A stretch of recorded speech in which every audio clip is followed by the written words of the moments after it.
pretty unique and very different projects, examples of projects here. And when we got together, we were talking about like what things we had in common, or why we wanted to come up with this group, why we came up with this title, right? For this session is that we looked at the things that we had in common, or the synergies we're looking at in the different styles of management we had to work across. So first, you're going to be hearing about my project, the East River Healthy Headwaters Assessment, that really works at a nonprofit and a local and a state level.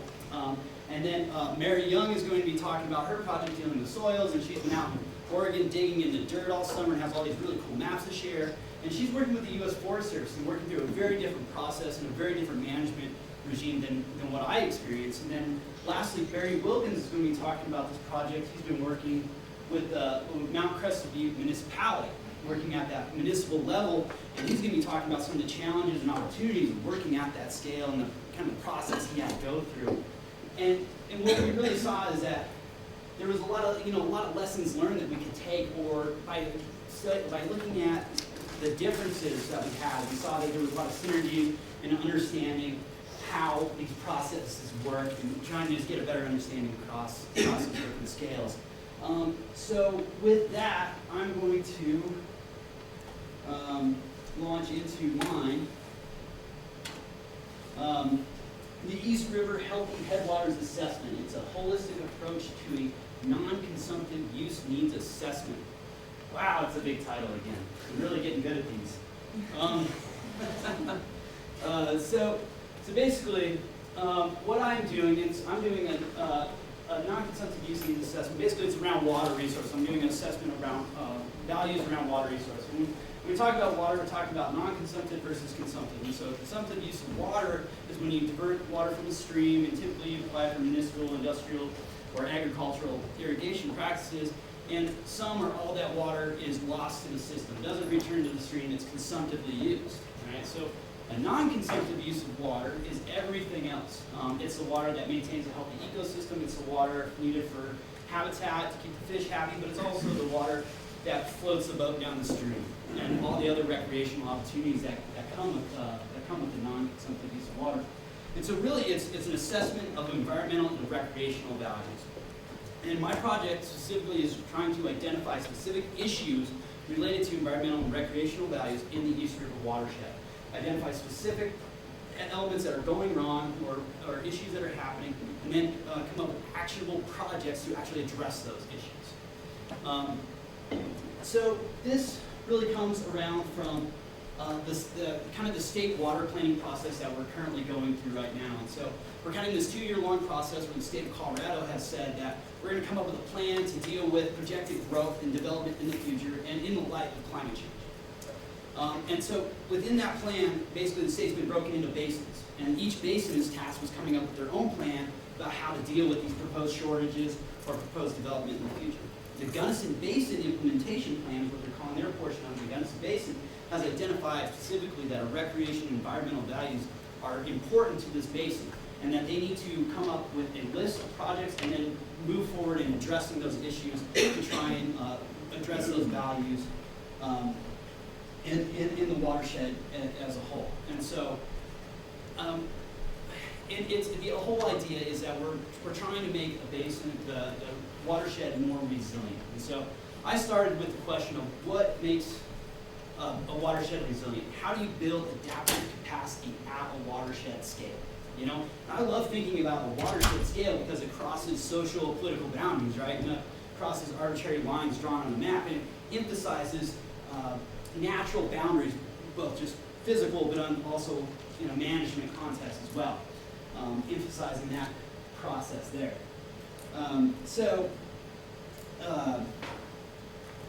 Here is the East River watershed in Gunnison, Colorado, and so this is the area my project is. And the reason I chose this area for the initial assessment was, one, to keep a smaller geographical region, just for the purposes of the project, of trying to go through this project. And so one of the big outcomes of doing this project is not only to come up with this list of issues this assessment is trying to do, but also trying to identify how you do an assessment. In the state of Colorado, there hasn't been a large a large effort to really quantify and look at issues that affect environmental and recreational values. In 2010, the state completed the statewide water supply initiative that kind of did this 10,000-foot overview of the state. And basically, they looked at all the different river reaches and they compiled some GIS data layers, and they said this area is important for recreational values, this area is important for environmental values, but it was far from being able to actually identify specific projects that can therefore be brought forward. So the idea is that I'm going to be taking the lessons learned approach and working in the East River watershed to kind of come up with this template that I can then expand to actually the entire Upper Gunnison Basin or other watersheds in the state. As being this holistic way to approach an assessment. So my sponsors, and the other reason I chose this one, I have a lot of community support out here in Crescent View. But so I've received funding from High Country Conservation Advocates and then also from Trout Unlimited. And really looking at the needs is that looking at that watershed context, back to that question, what makes a watershed resilient? When people think about factors that affect the watershed, a lot of times they think of big, visceral problems like the Ambas River spill that turned the river orange. If you guys have been seeing that in the news, really ugly, really nasty, very visual. Or other big proposed mines or other big things.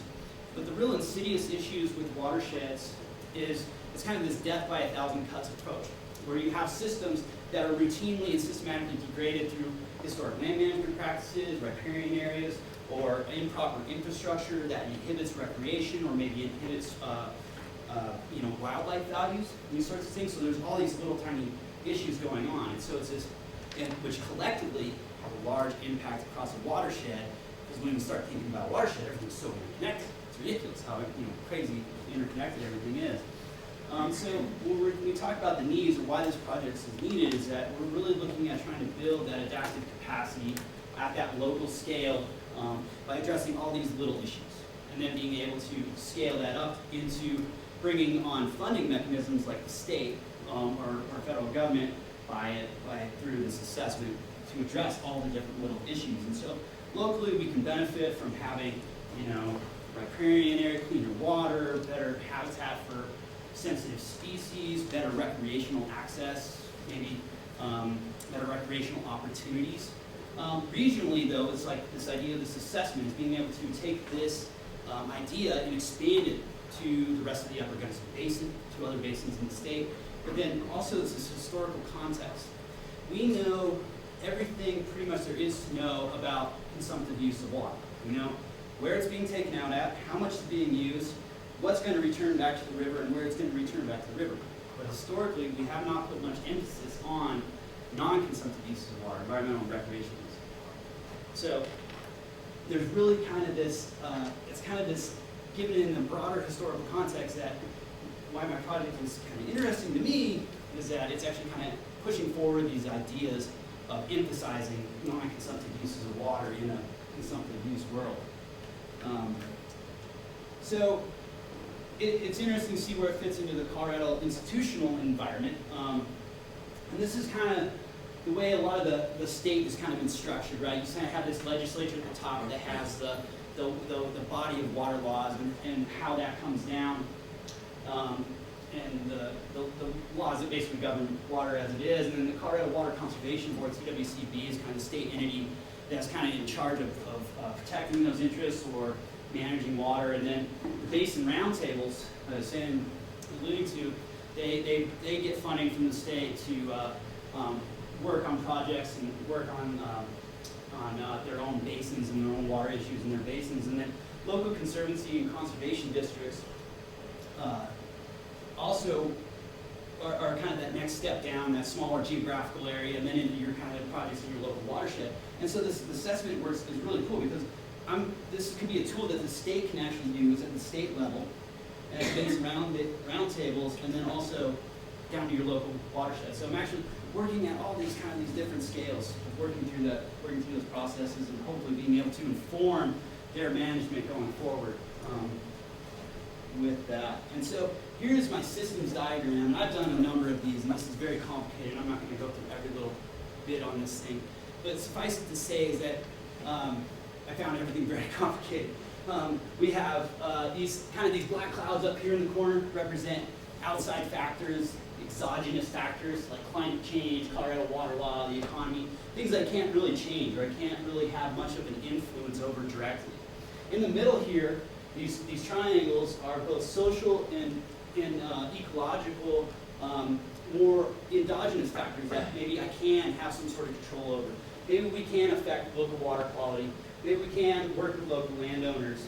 We can work at recreational opportunities. And the peach color being the social, and then more the environmental is the green.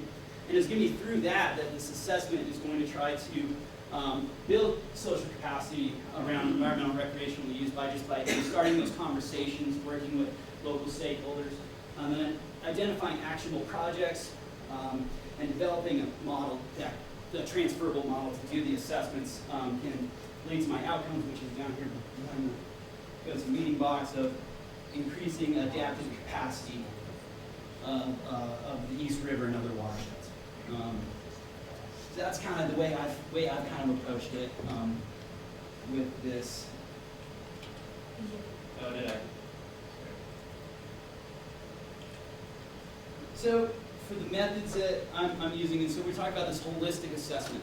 We're looking at identifying specific issues, so infrastructure, quality, quantity of water, barriers to recreation, riparian vegetation, sensitive species are just a few of the types of issues that we're actually out looking to address. It's kind of almost as like a lesson learned approach, because we don't really know how to do this assessment. There's not really been an assessment like this done.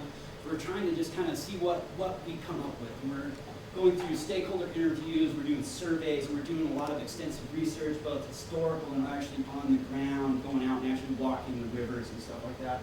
So the progress report is here. I got this little stylistic map. So as of now, I've identified well north of 30-something projects that are in the basin, and yeah, that's and hopefully going to be identifying a ton more here in the next couple months. Thank you. Questions? Oh, sorry, we're excited.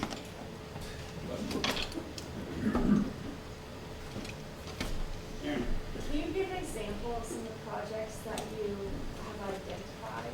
Yep, absolutely. So we've been a big push this summer, just given the context of the time of year. We've been a big push to look at on-the-river type projects. So we've identified a number of riparian areas that have been degraded through one form or another, eroding banks as the specific issues. And we have a dozen or more that we've identified as specific issues. And I'm talking within a reach of the stream, so like 100 feet of this stream on this section as riparian is degraded. I mean, very specific small issues. We've identified a number of head gates and 4 or 5 head gates at this point that are older, that have erosion problems going on around them, and can see be replaced with more efficient models that actually help improve water flow in the river and actually work with the agricultural operator to improve their efficiency. There's a couple other barriers to recreation. Fencing is a big issue with floating down the rivers. We've identified a few areas for a constructive management type plan that could be put in place to reduce the fencing or the timing of the fencing on the river. And then there's some water quality issues also that we've identified in other point sources. Have you had a lot of collaborative discussion between all the stakeholders, so there's like a mutual understanding of the need for the holistic approach? Yeah. Yeah, that's a great question. So historically, consumptive users of water are kind of hesitant to engage in environmental studies because they feel that it's going to maybe impede their water rights or somehow impede their historical livelihoods their historical operations. So that's been a big challenge. And so in the East River drainage, there's a bunch of irrigators, but there's 3 big ones that take a ton of the majority of the water, irrigate the majority of the land out of there.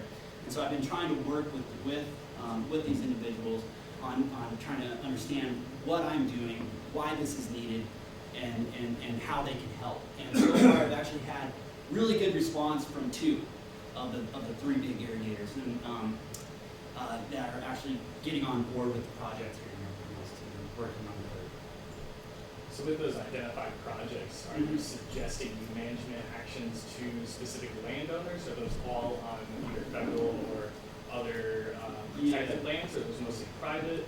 Well, so a lot of them are private. Okay. There's a lot of federal, there's a lot of private. And so we're suggesting projects on private as well as public land. And so it's a lot, it's one thing to suggest a project or identify the issue, it's another thing entirely to maybe address those issues. The idea is that we'll be able to present to the Basin Roundtable or the Upper Gunnison River Water Conservancy District that list of issues. And that list can be vetted, prioritized, and ranked.